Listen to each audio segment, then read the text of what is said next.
Hi everyone, thanks so much for joining me. This is Heather Lloyd Martin of SuccessWorks. Today I want to talk about something that is on a lot of people's minds right now, which is help. Is my web content over optimized? And you may be feeling the same way. I've talked to a lot of folks who wrote their own web content, and then they found out that Google is cracking down on sites that have been over-optimized, and they hear about the Panda update and how it affected a whole bunch of sites, and they start to freak out because they wrote it themselves. They might not have known 100% about what they were doing, but they really tried. They weren't trying to be spammy. And now they realize that, oh my goodness, if I've done this wrong, then that could mean a lot to my rankings, and I don't want to make that mistake. So the result of this, which is really too bad, is that web writers are afraid to take any kind of optimization steps because they're afraid that what they do will be wrong, or Google will change something and it might not be wrong today, but it'll be wrong tomorrow, and their ranking that they have now will plummet. So if you're freaking out about this, I wanted to come up with the webinars to help people relax a little bit and to go through some things that you can check out and ask yourself, all right, am I really over optimized? So here are 3 things to look at. The first is, have I used too many key phrases? And I've talked about this before on other webinars. And one of the ways you can see if you've used too many is to just print out that page and read it out loud. And see if you can hear yourself tripping over a key phrase every 3rd word or so. I mean, if it sounds like our cashmere sweaters are the best cashmere sweaters online, visit our cashmere sweater gallery for cashmere sweater prices, yeah, you've probably pushed that optimization envelope a little bit too far. You might have also pushed it too much if you were trying to match some sort of mythical key phrase density. We've talked about before that there is no such thing as the perfect key phrase density for Google. Matt Cutts from Google has also discussed that there is not a magical key phrase density, but there are some people that still worry about it and get caught up in it, and that affects how their content sounds. If you also have a super long web page where you wrote 1,000 words where you didn't really need to, but you're thinking that that's what Google wanted, yeah, okay, you can probably comb that back quite a bit and write your copy in a more tight fashion and slice the word count.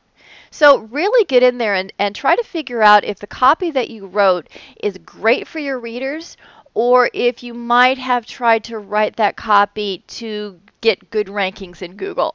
And if you push that Google envelope a little bit too far, just dial it back. Try to figure out what your readers would want to know and delete some key phrases, maybe delete some text, and you are going to have a better product that will convert better as a result. So that's actually a benefit. So if you edit that copy down, you're going to find that it performs better.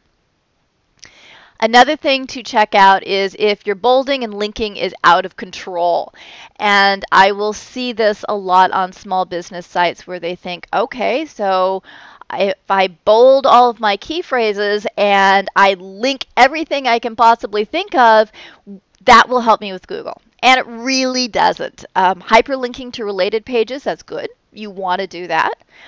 Bolding headlines, subheadlines, possibly a few words here and there, that's also good. But when you are linking or bolding every 3rd word, or it becomes really overbearing, so somebody looks at your page and they see links going all over the place, and all this copy is bolded that doesn't need to be bolded, that's not good. And outside of Google, from the pure reader perspective, is copy like that isn't going to help you convert, just like in the previous example of having too many key phrases. You want to really focus on what's good for your reader. And if you keep that in mind, then the way you bold the text and the way that you hyperlink to other pages will be much more natural. And the final tip is, are your titles written for readers or Google?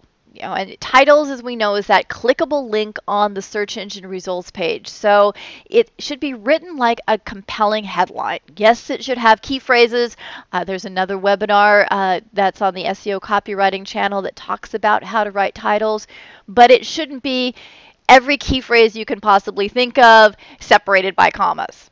outside of the fact that that's pretty spammy, it's not going to help you convert in Google off that search results page. If someone sees that listing, then they're probably going to choose another. So it certainly won't help you. Just like everything else we've talked about, focus your efforts on the reader. What will make the reader go to that search engine results page and click your listing over the 9 others? Then you will be on the right track. So thank you very much, everyone. If you'd like to visit my site at SEOcopywriting.com, and if you sign up for my daily or weekly newsletter, you can receive my free How to Write for Google white paper. And also, if you have any questions or you would like me to address a particular topic on a webinar, I would love to hear from you. So you can reach me at heather@SEOcopywriting.com or find me at Twitter at @HeatherLloyd. Thank you very much, everyone. Take care and have a great day.